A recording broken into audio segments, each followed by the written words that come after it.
ದಾವಣಗೆರೆಯ ಚನ್ನಗಿರಿ ಪೊಲೀಸ್ ಠಾಣೆಯಲ್ಲಿ lockup death ಆಗಿದೆ ಅನ್ನೋ ಆರೋಪ ಕೇಳಿಬಂದಿತ್ತಲ್ಲ. ಈ ಪ್ರಕರಣಕ್ಕೆ ಸಂಬಂಧಪಟ್ಟಂತೆ ಇದೀಗ ಆದಿಲ್ ಮರಣೋತ್ತರ ರಿಪೋರ್ಟ್ ಮೇಲೆ ಅಮಾನತಾಗಿರುವ ಪೊಲೀಸರ ಭವಿಷ್ಯ ನಿಂತಿದ್ರೆ, ಮತ್ತೊಂದು ಕಡೆ ಆದಿಲ್ ಕುಟುಂಬಸ್ಥರು ಹಾಗೆ ಪೊಲೀಸ್ ಸಿಬ್ಬಂದಿಯನ್ನ ವಿಚಾರಣೆ ಕೂಡ ನಡೆಸಲಾಗ್ತಾ ಇದೆ. ಇದಕ್ಕೆ ಸಂಬಂಧಪಟ್ಟಂತೆ ಒಂದು ರಿಪೋರ್ಟ್ ಇದೆ, ನೋಡ್ತಾ ಹೋಗೋಣ.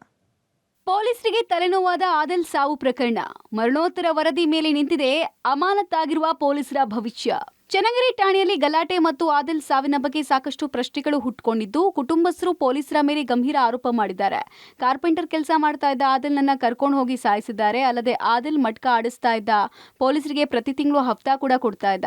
1 ತಿಂಗಳು ಹಫ್ತಾ ಕೊಡ್ಲಿಲ್ಲ ಅಂದ್ರೆ ಟಾರ್ಚರ್ ಕೊಡ್ತಾ ಇದ್ರು. ಅದೇ ರೀತಿ ಈಗಲೂ ಕೂಡ ಟಾರ್ಚರ್ ಕೊಟ್ಟು ಸಾಯಿಸಿದ್ದಾರೆ ಅಂತ ಆರೋಪಿಸಿದ್ದಾರೆ. ಇತ್ತ ಪೊಲೀಸರು ಆದಿಲ್ ವಿಚಾರಣೆ ವೇಳೆ ಕುಸಿದು ಬಿದ್ದು ಲೋ ಬಿಪಿಯಾಗಿ ಸಾವನ್ನಪ್ಪಿದ್ದಾನೆ, ಯಾರು ಕೂಡ ಹೊಡೆದಿಲ್ಲ ಅಂತ ಸಮರ್ಥಿಸಿಕೊಂಡಿದ್ದಾರೆ. ಪ್ರಕರಣವನ್ನು ಗಂಭೀರವಾಗಿ ಪರಿಗಣನೆಗೆ ತೆಗೆದುಕೊಂಡ ಪೊಲೀಸ್ ಇಲಾಖೆ ಆದಿಲ್ ಮೃತದೇಹದ ಮರಣೋತ್ತರ ಪರೀಕ್ಷೆಯನ್ನ ದಾವಣಗೆರೆ ಜಿಲ್ಲಾಸ್ಪತ್ರೆಯಲ್ಲಿ ನಡೆಸಿದ್ದು, ಅದು ನ್ಯಾಯಾಧೀಶರಾದ ಮಲ್ಲಿಕಾರ್ಜುನ್ ಅವರ ಸಮ್ಮುಖದಲ್ಲಿ ಮರಣೋತ್ತರ ಪರೀಕ್ಷೆಯನ್ನು ನಡೆಸಲಾಗಿದೆ. ಅಲ್ಲದೆ 2 ದಿನಗಳಲ್ಲಿ ಮರಣೋತ್ತರ ಪರೀಕ್ಷಾ ವರದಿ ಪೊಲೀಸರ ಕೈ ಸೇರಲಿದ್ದು, ಅಮಾನತಾಗಿರುವ ಚನ್ನಗಿರಿ ಡಿವೈಎಸ್ಪಿ, ಸಿಪಿಐ ಹಾಗೂ ಪಿಎಸ್ಐ ಮೂವರು ಪೊಲೀಸರ ಮುಂದಿನ ಭವಿಷ್ಯ ನಿರ್ಧಾರ ಆಗಲಿದೆ. ಸಿಐಡಿಯಿಂದ ಆದಿಲ್ ಸಾವು ಪ್ರಕರಣದ ಇಂಚಿಂಚು ಮಾಹಿತಿ ಕಲೆ. ಪೊಲೀಸ್ ಸಿಬ್ಬಂದಿ, ಆದಿಲ್ ಕುಟುಂಬಸ್ಥರ ವಿಚಾರಣೆ.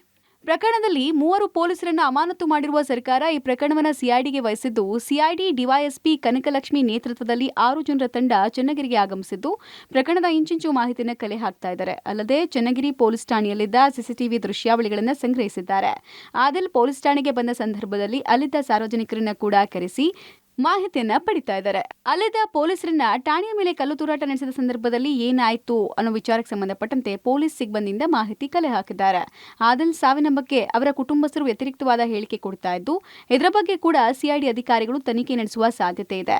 ಮರಣೋತ್ತರ ಪರೀಕ್ಷೆ ನಡೀತಾ ಇದ್ದ ಸಂದರ್ಭದಲ್ಲಿ ಆದಿಲ್ ತಂದೆ ಕಲೀಮುಲ್ಲಾ ಆದಿಲ್ ಲೋ ಬಿಪಿಯಿಂದ ಸಾವನ್ನಪ್ಪಿದ್ದಾನೆ ಅಂದಿದ್ರು. ಆದರೆ ಆದಿಲ್ ಚಿಕ್ಕಪ್ಪ ಆದಿಲ್ಗೆ ಲೋ ಬಿಪಿ ಇರಲಿಲ್ಲ, ಲಾಕಪ್ ಡೆತ್ ಆಗದೆ ಅಂತ ಆರೋಪಿಸಿದ್ರು. ಇನ್ನು ಆದಿಲ್ನ ಪತ್ನಿ ಹೀನಾ ಬಾನು ಪೊಲೀಸರ ವಿರುದ್ಧ ಹಫ್ತಾ ವಸೂಲಿ ಆರೋಪ ಮಾಡಿದ್ದಾರೆ. ಇದರಿಂದ ಸಿಐಡಿ ಅಧಿಕಾರಿಗಳು ಆದಿಲ್ ಕುಟುಂಬಸ್ಥರನ್ನ ಕೂಡ ವಿಚಾರಣೆಗೆ ಒಳಪಡಿಸುವ ಸಾಧ್ಯತೆ ಹೆಚ್ಚಿದೆ. ಒಟ್ಟಾರೆ ಪ್ರಕರಣದಲ್ಲಿ ಯಾವುದು ಸತ್ಯ, ಯಾವುದು ಮಿಥ್ಯ ಎಂಬುದು ತನಿಖೆಯಿಂದಷ್ಟೇ ಗೊತ್ತಾಗಬೇಕಾಗಿದೆ. Puneeth Apti, public TV, Davanagere.